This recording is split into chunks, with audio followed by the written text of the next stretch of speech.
नमस्कार प्रिय साथियों, मैं रुपेश साहू आप सभी का स्वागत करता हूं आपके अपने परिवार स्मार्ट पीएस एकेडमी पर। आशा करते हैं आप सभी स्वस्थ और मस्त होंगे और अपनी तैयारी में सजग रूप से बने होंगे। तो आज हम फिजिक्स में भौतिक विज्ञान के अंतर्गत प्रकाश को पढ़ चुके हैं। उसके बाद हमने प्रकाश को देखा, प्रकाश कौन सी तरंगे होती हैं, तो उसमें तरंग शब्द का प्रयोग हुआ। तो तरंग होती क्या है उसके बारे में सबसे पहले जानेंगे। तो यहाँ पर लिखा है ध्वनि और तरंग।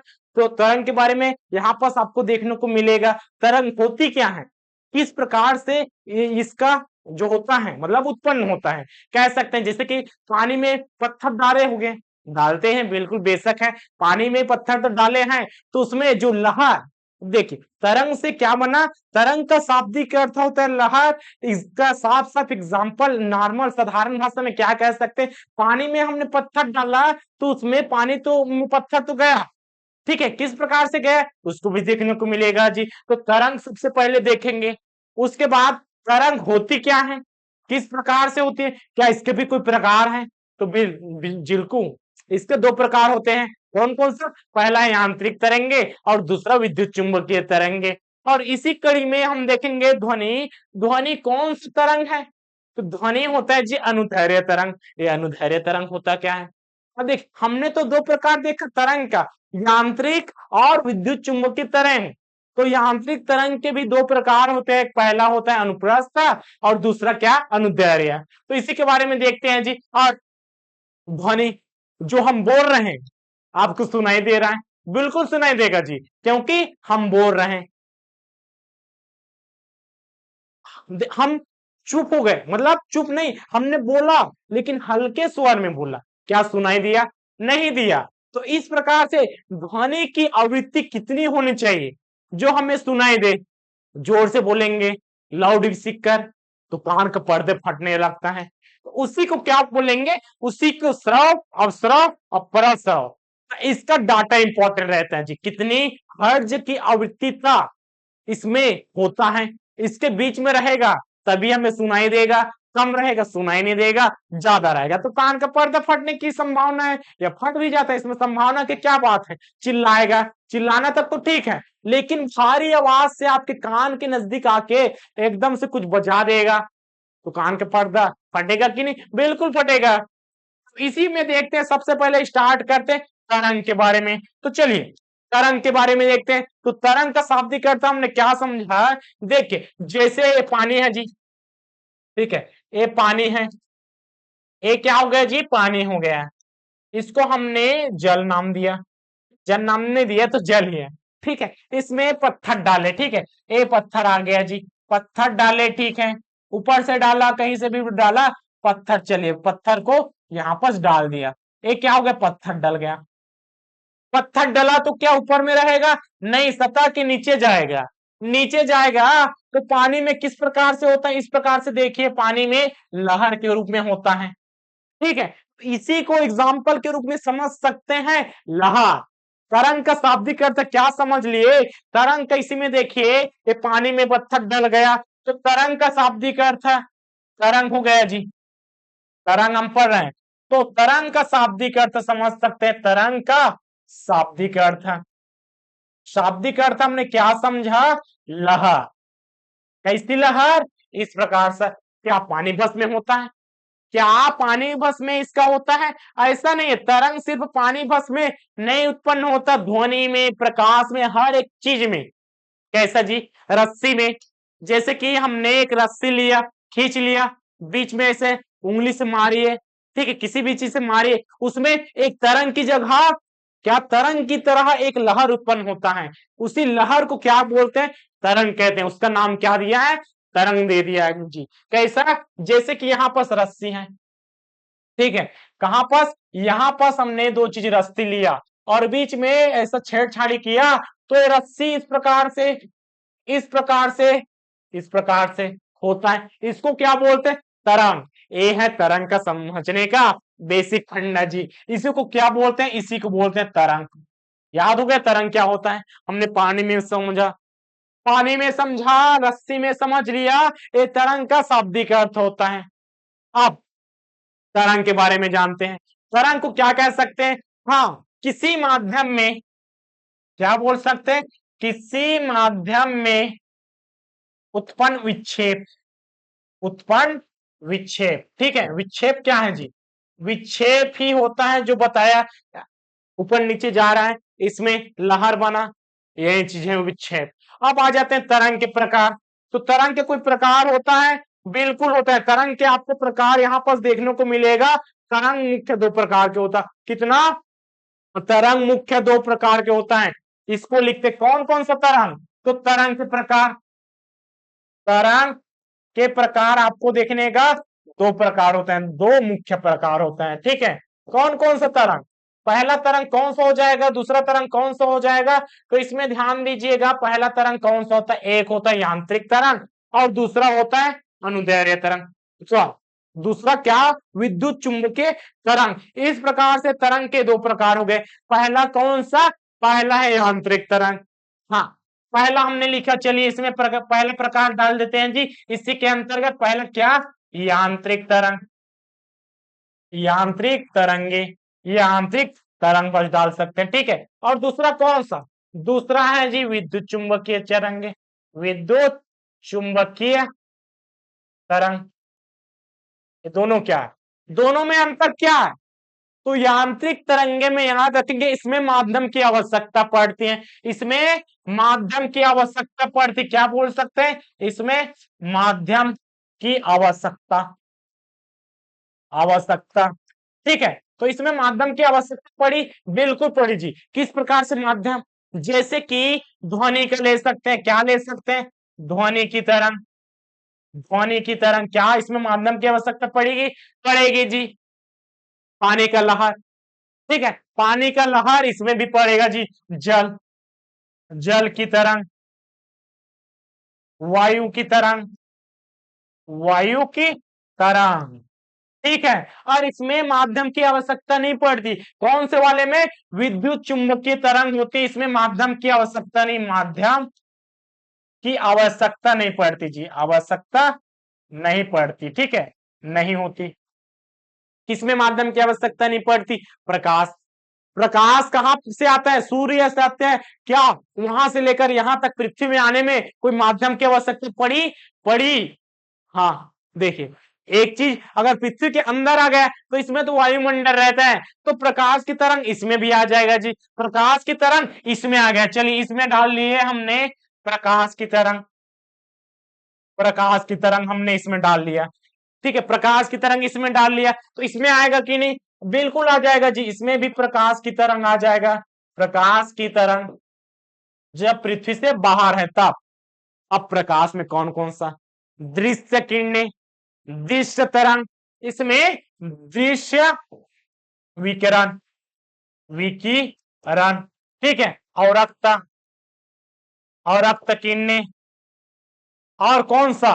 पराबैंगनी किरणें, पराबैंगनी किरणें, ठीक है। पराबैंगनी तरंगे भी बोल सकते हैं या किरणें भी बोल सकते हैं। और इसके साथ कौन? एक्सरे, ठीक है। एक्सरे जब करते हैं, जांच करते हैं ना, दिखाने के लिए जांच, एक्सरे जी, एक्सरे समझ चुके हैं कहां पर उपयोग होता है? एक्सरे, चिकित्सा के क्षेत्र में, ठीक है। एक्सरे में इसका उपयोग होता है। वहां पर माध्यम की आवश्यकता पड़ी क्या? नहीं। और इसके साथ साथ और कहां पर देख सकते हैं? इसके साथ साथ रेडियो तरंग जी, रेडियो तरंग। इस प्रकार से तरंग के दो प्रकार हैं, ये बेसिक फंडा है, ठीक है। अब आ जाते हैं मेन पॉइंट में। मेन पॉइंट कौन सा? अनुप्रस्थ और अनुदैर्घ्य तरंग। तो ये देखिए, ये अनुप्रस्थ तरंग क्या है, अनुदैर्घ्य तरंग क्या है, किसके भाग में आएगा? ये होता है यांत्रिक तरंग। तो यहां पर आपको देखने को मिलेगा यांत्रिक तरंग में, किसमें? यांत्रिक तरंग के अंतर्गत दो भाग होते हैं, एक होता है अनुप्रस्थ और एक होता है अनुदैर्घ्य। तो यहां पर पहला भाग कौन सा ले सकते हैं? किसमें? अनुप्रस्थ तरंग। और कौन सा? अनुदैर्घ्य तरंग। तो इसी के अंतर्गत इसका प्रकार है जी, किसका प्रकार है? इसका यांत्रिक तरंग के दो प्रकार हैं, कौन कौन सा? एक होता है अनुप्रस्थ तरंग, एक होता है अनुप्रस्थ तरंग, और दूसरा क्या? दूसरा है अनुदैर्घ्य तरंग, अनुदैर्घ्य तरंग। यहां से क्वेश्चन बनना अब स्टार्ट होता है, यहां से हमारा क्वेश्चन बनना स्टार्ट होता है जी। कहां से? यहीं से, ठीक है। तो यहां पर सब अनुप्रस्थ और अनुदैर्घ्य तरंग के बारे में जानने को मिलेगा। तो अनुप्रस्थ तरंग किसके एग्जाम्पल में आ जाएगा? ठीक है, यहां पर हम डाल लेते हैं, चलिए अनुप्रस्थ तरंग, अनुप्रस्थ तरंग एक साइड डाल देते हैं और दूसरे साइड कौन सा? अनुदैर्घ्य तरंग, अनुदैर्घ्य तरंग, ये दोनों तरंगों के बारे में देखने को मिलेगा। तो अनुप्रस्थ तरंग, अनुदैर्घ्य तरंग, सबसे पहले इसका क्वेश्चन, क्वेश्चन कौन सा? ध्वनि की तरंग कौन सा तरंग है? प्रकाश हमने पढ़ा, याद कीजिएगा। प्रकाश को हमने क्या बोला? प्रकाश को बोला, हमने बोला था जी प्रकाश कौन सी तरंग होती है? अनुप्रस्थ तरंग। तो प्रकाश तरंग कौन सा? अनुप्रस्थ तरंग। और यहाँ पर ध्वनि तरंग, ये दोनों क्वेश्चन एग्जाम में डायरेक्ट पूछे जाते हैं जी। दोनों क्वेश्चन डायरेक्ट एग्जाम में पूछे जाते हैं। कौन कौन सा? प्रकाश तरंग और ध्वनि तरंग किस तरंग के एग्जाम्पल हैं, कौन सी तरंग है? तो याद रखना है, प्रकाश की तरंग अनुप्रस्थ तरंग होता है जी, और इसके साथ साथ जो ध्वनि का तरंग है अनुदैर्घ्य तरंग होता है। एग्जाम्पल है, ठीक है। अब आ जाते हैं इसका मेन पॉइंट, परिभाषा क्या कह सकता है। तो देखिए प्रकाश आ रहा है, ठीक है, प्रकाश आया, बीच में क्या पड़ा जी? बीच में पड़ा माध्यम। जैसे कि बीच में माध्यम पड़ा, इसी के माध्यम से क्या होता है? अपवर्तन। जैसे कि कांच लिए, तो देखिए ए अभिलंब की ओर झुक जाती है, ठीक है। तो कण का संचरण मतलब जो होगा क्या? तरंग का गति या तरंग का वेग, मतलब तरंग या कण, इसका जो रहेगा गति या वेग किसके किसके ये क्या बोल जाए जी? माध्यम या संचरण, बोल सकते संचरण किस क्या हो जाएगा? अभिलंब हो जाएगा जी। अभिलंब की क्या बोल सकते हैं? अभिलंब को लंबवत रहता है, लंबवत रहता है, ठीक है। ए हो जाएगा लंबवत रहता है। इस प्रकार से देखिए लंबवत रहा, लंबवत रहा। और यहां पर देखिए ध्वनि की जो तरंग है, ठीक है, ध्वनि हम बोल रहे हैं जी, हम बोल रहे हैं, आप सुन रहे हैं, ठीक है। यहां पर मैंने बोला, यहां पर सुनेंगे, ठीक है। मैं बोल रहा हूं, सीधा गया, क्या लंबवत जा रहा है। तो जैसे यहां से निकला, जैसे यहां से निकला जी, यहां से अगर कोई निकल रहा है मुंह से ही तो बोलेगा ध्वनि, तो डायरेक्ट यहां से सुनता है, तो इसका तरंग कैसा होता है? इसका तरंग होता है समानांतर। तो कण का रहेगा, कण या तरंग रहेगा किसके? संचरण के, मतलब संचरण या माध्यम भी बोल सकते हैं, के समांतर रहता है, के समांतर रहता है। इसी को क्या बोला जाता है? इसी को अनुदैर्घ्य तरंग कहा जाता है। एग्जाम्पल याद रखना है, ध्वनि की तरंग और इसका प्रकाश का तरंग। और दोनों में डिफरेंस कहां पर? तो दोनों में डिफरेंस यही है जी, कहां पर? अनुप्रस्थ तरंग में जो कण का रहेगा, मतलब कण या तरंग रहेगा, संचरण के लंबवत रहता है, और यहाँ पर तरंग या संचरण के समांतर रहता है, तो उसका वही होता है। और यहाँ पर आगे देखते हैं, आगे यहाँ पर क्या देखते हैं? और कुछ बचा? बिल्कुल बचा जी, इसका एग्जाम्पल और ले सकते हैं अनुप्रस्थ तरंग में। हाँ, इसका देखिए प्रकाश का तरंग, प्रकाश का तरंग हमने यहाँ पर क्या बोला? विद्युत चुम्बकीय तरंग भी बोला। तो प्रकाश का तरंग माध्यम में भी चलेगा और बिना माध्यम के साथ भी चलेगा। आगे बढ़ते हैं जी, हमारा तरंग हो गया, यहां से यांत्रिक तरंग भी हो गया, यहां से अनुप्रस्थ तरंग के बारे में हमने जान लिया, अनुदैर्घ्य तरंग क्या होता है उसके बारे में जान लिया। अब आ जाते हैं हम ध्वनि में, ठीक है। तो ध्वनि क्या होता है? तो ध्वनि अभी अभी हमने बोला, आपने सुना, तो क्या हो गया जी? वही चीज है ध्वनि। तो ध्वनि एक ऊर्जा का ऐसा रूप है, ऐसा ध्वनि एक ऊर्जा का ऐसा रूप होता है जो हमें सुनने में सहायक होता है, मतलब सुनने की जो संवेदना है उसको उत्पन्न करता है, वो क्या होता है जी? ध्वनि। तो इसी के कड़ी में देखते हैं ध्वनि। अब आ जाते हैं ध्वनि के अंतर्गत, ठीक है। ध्वनि क्या होता है? तो यहां पास ध्वनि, ध्वनि क्या है? तो ध्वनि को हम देख सकते हैं, ध्वनि एक ऐसा है जी, ऊर्जा का रूप है। चलिए सबसे पहले ऊर्जा का रूप है जो जो सुनने में, सुनने या श्रवण की, श्रवण इसी को क्या बोलते हैं जी? सुनना की संवेदना को, की संवेदना को उत्पन्न करता है। क्या करता है? उत्पन्न करता है जी, संवेदना को उत्पन्न करता है, ये होता है जी ध्वनि। करता है, इसी को क्या बोलते हैं? इसी को बोला जाता है जी ध्वनि। ठीक है, अब ये कौन सा तरंग है? देखिए, देखिए कौन सा तरंग है, ध्वनि कौन सा तरंग है? तो यहाँ पर देखने को मिलेगा ध्वनि अनुदैर्घ्य तरंग है। तो यहाँ पर डायरेक्ट क्वेश्चन बनता है, ध्वनि कौन सा तरंग है, या इनमें से कौन सा अनुदैर्घ्य तरंग है, अनुप्रस्थ तरंग है? तो आप एग्जाम्पल के रूप में देख सकते हैं, एग्जाम्पल के रूप में आप यहाँ पर भली भांति देख सकते हैं। तो यहाँ पर क्या हो जाएगा? तो यहाँ पर हो जाएगा जी, यहाँ पर हो जाएगा कौन सा? अनुदैर्घ्य तरंग। ध्वनि एक अनुदैर्घ्य तरंग होती है, अनुदैर्घ्य तरंग होती है। ठीक है, दो चीज हमने जाना। और इसके साथ और क्या देख सकते हैं हम? इसका स्पीड देखते हैं, इसका गति देखते हैं।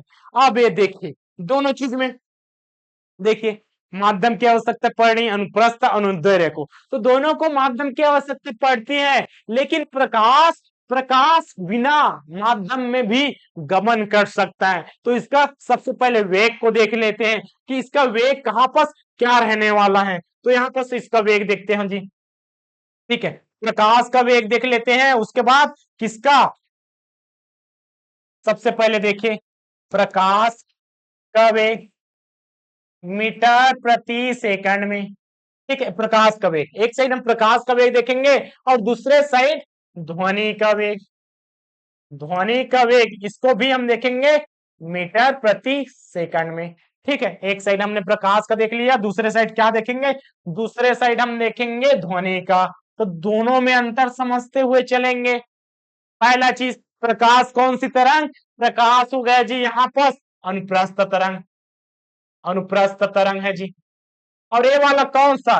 ये है अनुदैर्घ्य, अनुदैर्घ्य तरंग। तो दोनों तरंगों में अंतर समझे, तो दोनों तरंगों में हमने पहला अंतर समझ लिया। अब इसका वेग, तो प्रकाश का वेग तो हमने पढ़ लिया जी, रिवीजन हो रहा है। ठीक है, रिवीजन हो रहा है। इसका वेग कितना? निर्वात में, निर्वात मतलब हवा रहित, हवा नहीं है, वैक्यूम ट्यूब, वैक्यूम ट्यूब मतलब हवा यहां पर नहीं है, मतलब माध्यम नहीं है। क्या बोल सकते हैं? नो माध्यम, माध्यम नहीं। इसी को क्या बोल सकते हैं? हवा नहीं है जी, मतलब माध्यम नहीं, मतलब कुछ भी नहीं है। इसका कितना होता है? इसका आप याद रखेंगे, इसका कितना होता है? 3 × 10⁸ मीटर प्रति सेकंड होता है, ये निर्वात में होता है। दूसरा चीज, हवा में, हवा में, हवा में चलिए इसके जगह हम क्या ले सकते हैं? जल में। जल में कितना होता है?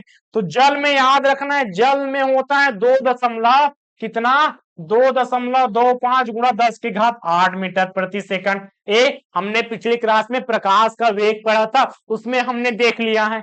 इसके साथ हमने कांच में भी देखा था जी। किसमें? हमने कांच में भी देखा था, और कौन सा? हीरे में भी देखा था। तो कांच में कितना? 2 × 10⁸ मीटर पर सेकंड, और इसका 1.24 × 10⁸ मीटर पर सेकंड। ये सब चीज हमने पढ़ चुका है। ठीक है, तो इसमें हमने क्या समझा था? प्रकाश का जो वेग रहेगा सबसे ज्यादा किसमें? सबसे ज्यादा है निर्वात में, सबसे अधिक। तो यहाँ पर सब क्या डाल सकते हैं? सबसे अधिक, सबसे अधिक रहेगा। और सबसे कम कौन सा? सबसे कम किसमें? तो सबसे कम आप यहाँ पास याद रख सकते हैं, सबसे कम किसमें होता है जी? सबसे कम होता है हीरा में। प्रकाश का वेग इसी प्रकार से, मतलब प्रकाश का वेग इस प्रकार से बढ़ते हुए क्रम में गया है। कौन सा? इधर से लेंगे उधर। ठीक है, तो ये होगा जी प्रकाश का वेग। ठीक, प्रकाश का वेग हमने समझ लिया। अब आ जाते हैं आज का मेन टॉपिक, ध्वनि का वेग। तो ध्वनि का वेग कहां पर क्या रहने वाला है? तो देखिए सबसे पहले निर्वात में, निर्वात में, तो निर्वात में ये गमन करती ही नहीं, माध्यम नहीं होता, निर्वात में गमन नहीं करती। नो माध्यम, नो माध्यम। ठीक है, नो माध्यम मतलब माध्यम नहीं है, मतलब गमन नहीं, गमन नहीं। सर्वोत्तम एग्जाम्पल, चंद्रमा पर दो व्यक्ति एक दूसरे की आवाज क्यों नहीं सुन सकते? एग्जाम्पल इसका क्या देखे? क्या देखे चंद्रमा पर? किसमें? चंद्रमा में। चंद्रमा में दो व्यक्ति, जैसे कि यहाँ पास कोई रहेगा, यहाँ पास भी रहेगा, ये दोनों का बातचीत कैसे सुनाई नहीं देता? क्योंकि यहाँ पर वायुमंडल है ही नहीं। चंद्रमा में वायुमंडल नहीं है, यहाँ पर वायुमंडल नहीं है जी, वायुमंडल नहीं है। वायुमंडल नहीं है मतलब माध्यम नहीं है। माध्यम होता है, वायुमंडल रहा मतलब वहां पर हवा रहेगा, तभी तो माध्यम रहेगा। ऐसा है जी। उसके बाद देखिए दूसरा चीज हवा में, तीसरा चीज देखिए जल में, और कौन सा तीसरा चीज देख के लेते हैं ठोस में। तो जल में कितना, हवा में कितना, तो यहाँ पास याद रखिएगा हवा में, हवा में कितना होता है 330 मीटर पर सेकंड, मतलब एक सेकंड में 300 मीटर इसका हो जाता है जी गमान। और यहाँ पर ठोस में, जैसे कि हम यहाँ पास बोल रहे हैं, ठीक है, बोल रहे हैं, वहां से सुनाई देगा कि नहीं? सुनाई देगा, और दूर जाएंगे तो कम सुनाई देगा। इस प्रकार से ये हवा से संचालित हो रहा है। जल से भी होगा, ठीक है, जल से भी होगा, और इससे अधिक किसमें होगा? इससे अधिक हो जाएगा जी जल में, और इससे भी अधिक किसमें, मतलब ठोस में सबसे ज्यादा होता है। ठोस में जैसे कि मैं यहाँ पर कार रख दिया, आप वहां पर कार रखे, हल्का सा मैंने इसे ठोका, ठीक है, हल्का सा मैंने इसे ठोका, आपको सुनाई देगा, आपको ध्वनि का एग्जाम्पल आप कर सकते हैं। कोई भी दो सतह लेंगे, ठोस का एक सतह में आप कार रखिए, हल्का सा ठोकिए, कितने बार ठोके, और सामने वाले से पूछ लीजिए, आपको ध्वनि आपके सामने वाले मित्र को, परम मित्र को सुनाई देगा जी। ये होता है ध्वनि का वेग। तो ठोस में ध्वनि का वेग कितना? ठोस के अंतर्गत आप यहाँ पर स्टील को ले सकते हैं। कौन सा? स्टील सबसे बेस्ट एग्जाम्पल के रूप में आप स्टील को ले सकते हैं। तो स्टील डायरेक्ट क्वेश्चन बना हुआ है कि कैसे हवा की अपेक्षा, मतलब हवा की अपेक्षा, पहला चीज एग्जाम्पल कौन सा बना? कौन सा बना? निर्वात में गमन करती कि नहीं। मेन एग्जाम्पल चंद्रमा का। चंद्रमा में दो व्यक्ति हैं, एक दूसरे की बात नहीं सुन सकते क्योंकि वायुमंडल नहीं है, माध्यम नहीं है, और ध्वनि निर्वात में मतलब बिना माध्यम के साथ गमन ही नहीं करती। अब माध्यम में आ गए तो सबसे कम किसमें? हवा में, उससे ज्यादा जल में, उससे भी ज्यादा, मतलब ये बढ़ते हुए क्रम में से जा रहा है। तो ठोस के अंतर्गत हम स्टील को ले सकते हैं। इसका रहेगा कितना रहता है स्टील में? याद रखिएगा स्टील में कितना, ठोस में कितना? 51-30 मीटर पर सेकंड, ठीक है, ये स्टील का हो गया। 5 या 15, मतलब स्टील में 15 गुना अधिक, 15 गुना अधिक, डायरेक्ट एग्जाम बनता है, 15 गुना अधिक स्टील में हवा की अपेक्षा 15 गुना अधिक ठोस में ध्वनि गमन करती हैं। इसको क्या बोलते हैं? ध्वनि का वेग।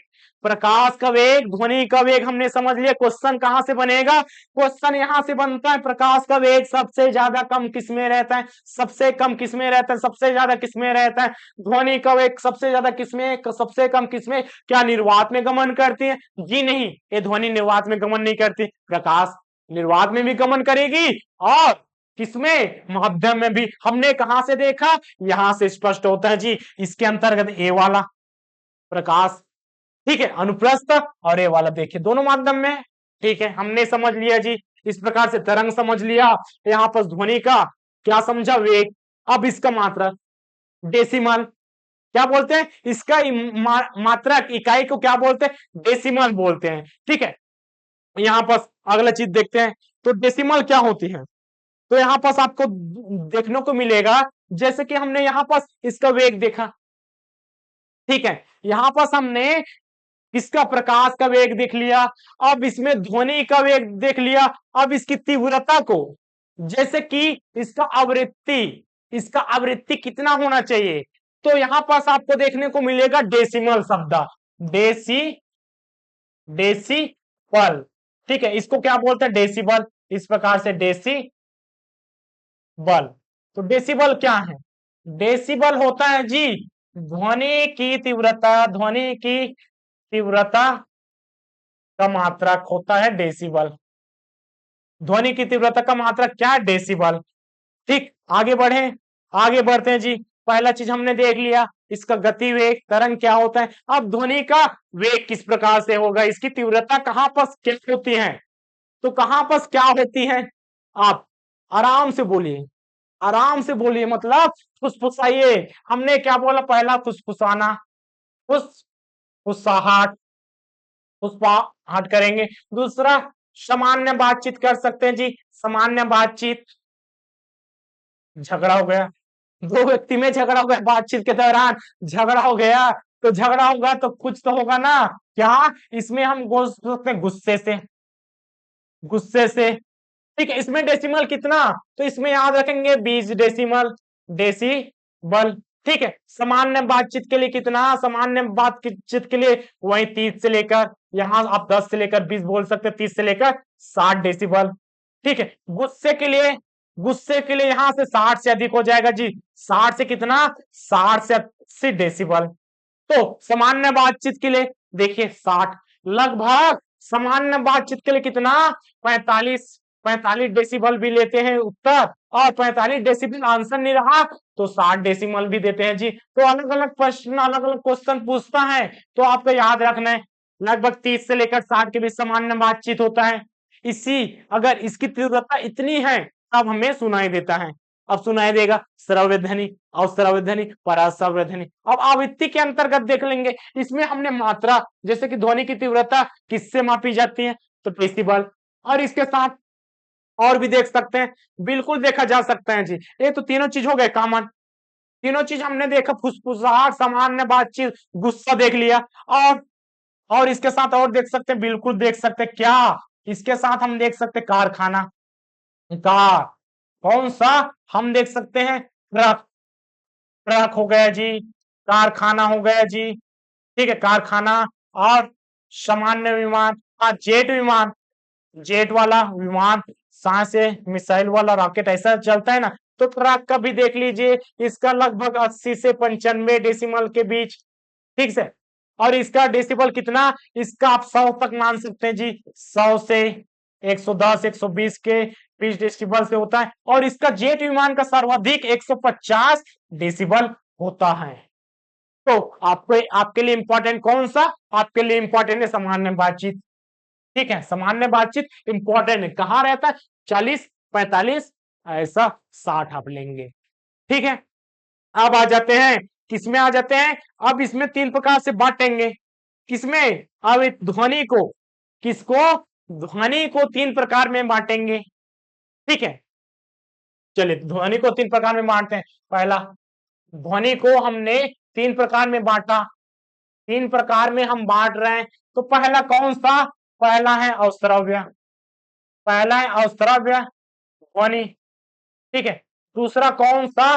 तो दूसरा यहां पर देखने को मिलेगा श्रव्य ध्वनि, श्रव्य ध्वनि। तो किसके आधार पर बांट रहे हैं? सुनने के आधार पर। किसके आधार पर? सुनने के आधार पर, सुनने के आधार पर, इसकी आवृत्ति के आधार पर। तो आवृत्ति क्या, आवृत्ति क्या होती है? तो एक सेकंड में, एक सेकंड में ध्वनि कितनी बार एक समय में गमन कर लेती है, मतलब इसका दोलन हो जाता है। इस प्रकार से आवृत्ति समझ सकते हैं। और किससे निरूपित करता है? तो हर्ट्ज से। ठीक है, ये होता है जी। तीसरा प्रकार देखिए, तीसरा प्रकार कौन सा? पाराश्रव्य ध्वनि। कौन सा? पाराश्रव्य ध्वनि। इस प्रकार से ध्वनि को हमने 3 प्रकार में बांटा। पहला प्रकार देख लीजिए, दूसरा प्रकार देख लीजिए, हमने 3 प्रकार हमने ध्वनि को बांटा। तो अश्रव्य ध्वनि क्या? इसकी आवृत्ति कितनी? तो आवृत्ति मेन इंपॉर्टेंट है, आवृत्ति यहां पर आपका मेन इंपॉर्टेंट है। तो सबसे पहले आवृत्ति ही देख लीजिए, आवृत्ति। उसके बाद इसका लाभ, कहां पर इसका उपयोग किया जाता है? तो इसमें देखिए, श्रव का सबसे पहले रखेंगे। श्रव मतलब सुनना, श्रव का शाब्दिक अर्थ क्या हो जाता है जी? यही चीज होता है, सुनना। हम कितनी आवृत्ति को, कितने हर्ट्ज को सुन सकते हैं? तो याद रखना 20 से लेकर, ठीक है, 20 हर्ट्ज से लेकर 20,000 हर्ट्ज की आवृत्ति को हम सुन सकते हैं। ये पहला डाटा, पहला डाटा। ठीक, और यहां से ज्यादा, यहां से कम, यहां से कम, कम जाएंगे जी। इधर गए तो अधिक में चले गए, तो अधिक कितना? 20,000, 20,000 अर्ध से अधिक की, अधिक की आवृत्ति रहेगा, उसको परश्रव्य ध्वनि कहेंगे। सिंपल है, हमने एक ही चीज को याद रखा, श्रव्य ध्वनि की आवृत्ति कितनी होती है। क्वेश्चन में तीनों पूछेगा, और श्रव्य की आवृत्ति कितनी, श्रव्य की आवृत्ति कितनी, तो पराश्रव्य की कितनी, तो परा मतलब उस पार, ज्यादा, पर से आप याद रखेंगे अधिक, ठीक है, पर से आप याद रखेंगे अधिक, और कम के लिए, कम के लिए 20 हर्ट्ज से कम, 20 हर्ट्ज से कम इसकी होती है जी। तो यहाँ पर तीनों चीज इंपॉर्टेंट, कम होगा और श्रव, हम सुनते हैं 20 से 20,000, और जो अधिक सुनते, अब देखिए सुनते कम वाला कान का पर्दा फटने लगेगा, ये तो ये हमारा सामान्य है जी, क्या हो जाएगा, ये हमारा हो गया सामान्य, सामान्य श्रवण शक्ति, ठीक है, श्रवण शक्ति हमारा हो गया, ये हमारा श्रवण शक्ति हो गया। कम होगा, कम होगा सुन पाएंगे क्या, कम होगा सुन पाएंगे क्या, कम को सुनाई नहीं देगा, कम नहीं सुन सकते, नहीं सुन सकते। हमारी संवेदना, तो हमारी संवेदना मतलब सुनने के लिए 20 से लेकर 20,000 हर्ट्ज की आवृत्ति हमें चाहिए, तभी सुनाई देगा। अधिक होगा तो, अधिक मतलब कान का पर्दा फटेगा, कान का पर्दा, पर्दे फटने की संभावना, फटने की संभावना, पढ़ने की संभावना, या शायद ही फट ही जाएगा जी, कहा नहीं जा सकता, और ज्यादा लाउड स्पीकर के कान का पर्दा फट जाएगा। अब इसका उपयोग, अब इसका उपयोग देखने को मिलेगा, तो इसका उपयोग भी मोस्ट इंपॉर्टेंट है, इसका कहां पर उपयोग करते हैं, तो कम वाला, कम वाला कहां पर उपयोग होता है, भूकंप आता है, ठीक है, हमारे यहाँ तो भारत देश में नहीं आते, लेकिन जापान एरिया में, ठीक है, कुत्ते लोग, ठीक है, कुत्ते लोग नहीं कहेंगे, मतलब जानवर, कुत्ते, उसकी सुनने की शक्ति बहुत तेज होती है, जानवर हल्का से जाएंगे उसको पता चल जाता है, तो विद्यार्थी गुण में भी उसकी सुनने की शक्ति को भी लिया गया है जी। तो जितने भी जानवर रहेंगे उसकी सुनने की शक्ति तेज होती है, मतलब कम आवृत्ति के, मतलब कम आवृत्ति हर्ज को सुन सकते हैं। तो इसमें भी जितने भी जंतु रहेंगे, क्या बोल सकते हैं, चलिए जीव जंतु, जीव जंतु रहते हैं, इसके एग्जाम्पल में आ जाएंगे, क्योंकि क्रम का भी अनुमान लगा सकते हैं। का अनुमान कैसे, क्रम का अनुमान आप यहां से ले कर सकते हैं, भूकंप, भूकंप से सावधान हो जाते हैं जी, सावधान हो जाते हैं, जाते हैं, इसका एग्जाम्पल, कम का सुना तभी तो भूकंप से सावधान हुआ जी, बिल्कुल, इसका एग्जाम्पल। इसमें क्या हो जाएगा, इसका है जी मानव, मानव, ठीक है, जितने भी मनुष्य रहेगा उसके एग्जाम्पल में आ जाएगा।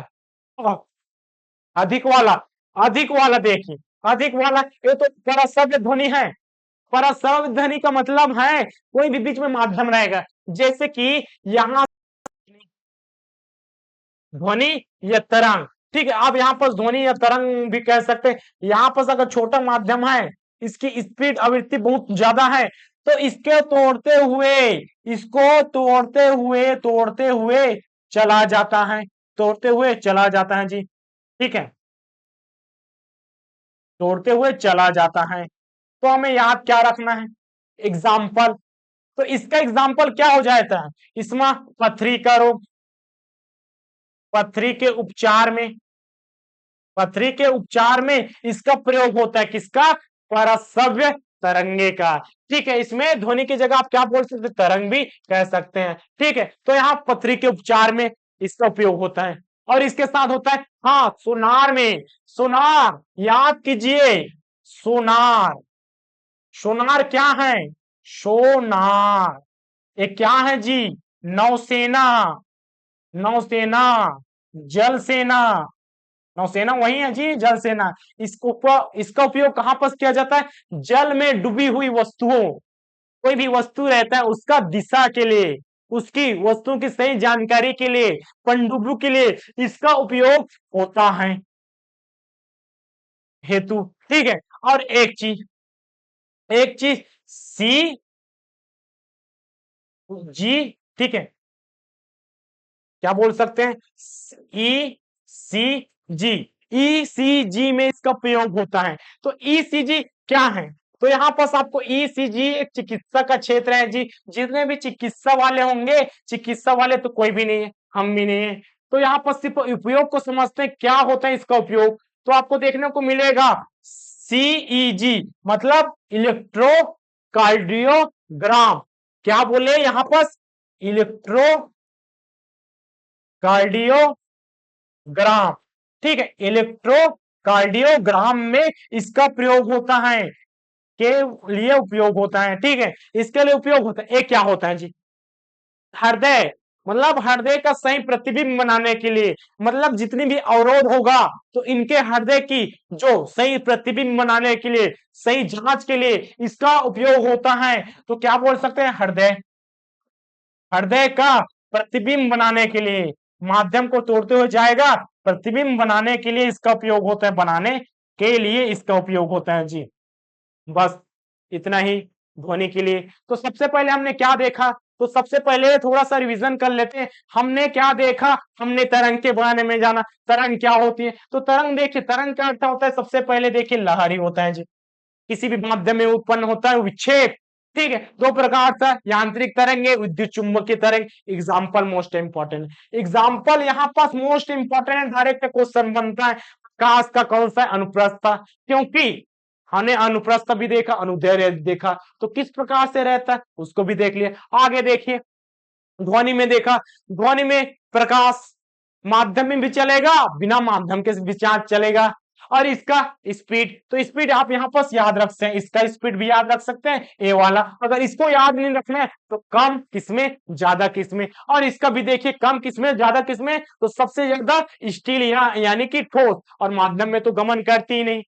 और लास्ट इसके बाद हमने एक मात्रक भी देखा, डेसिमल। देखिए हमारे सामान्य मनुष्य के कितना होना चाहिए? 45 से लेकर 60 के बीच में होना चाहिए जी। आगे एक और चीज हमने क्या देखा? हमने ध्वनि का 3 चीज देखा, और श्रव्य ध्वनि और पराश्रव्य। तो श्रव्य ध्वनि क्या? जो हम सुन सकते हैं, और श्रव मतलब कम, किसमें रहते हैं? जानवरों में। पहले से जानकारी ले सकते हैं, भूकंप या कोई भी आता है पैदल, मतलब उसमें पैदल आया कोई भी व्यक्ति आए, उसकी जानकारी पहले से ले लेता है, क्योंकि एक कम आवृत्ति को भी सुन लेता है। और एक क्या होता है जी? एक होता है पराश्रव्य ध्वनि या पराश्रव्य तरंग, जिसका उपयोग कहां पर होता है? बीच में माध्यम रहेगा, माध्यम रहेगा, उसको तोड़ते हुए जाता है, तोड़ते हुए जाता है, तो पथरी के उपचार के लिए भी इसका उपयोग होता है। सोनार, सोनार नौसेना के उपयोग होता है। डायरेक्ट क्वेश्चन, डायरेक्ट क्वेश्चन बनता है जी, इंपॉर्टेंट है। ठीक है, डायरेक्ट क्वेश्चन एग्जाम्पल में पूछा जाता है। और ईसी कौन सा? ईसीजी इलेक्ट्रोकार्डियोग्राम के लिए, हृदय का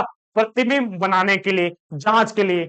बस आज इतना ही करते हैं जी, मिलते हैं कल की क्लास में। आज का वीडियो आपको कैसा लगा? अच्छा लगा तो लाइक कीजिएगा। ठीक है, कमेंट सेक्शन में अपनी राय बताइएगा, और कौन सा टॉपिक लाए जो फिजिक्स में सबसे ज्यादा इंपॉर्टेंट रहते हैं। तक के लिए धन्यवाद। जय हिंद, जय भारत, जय छत्तीसगढ़।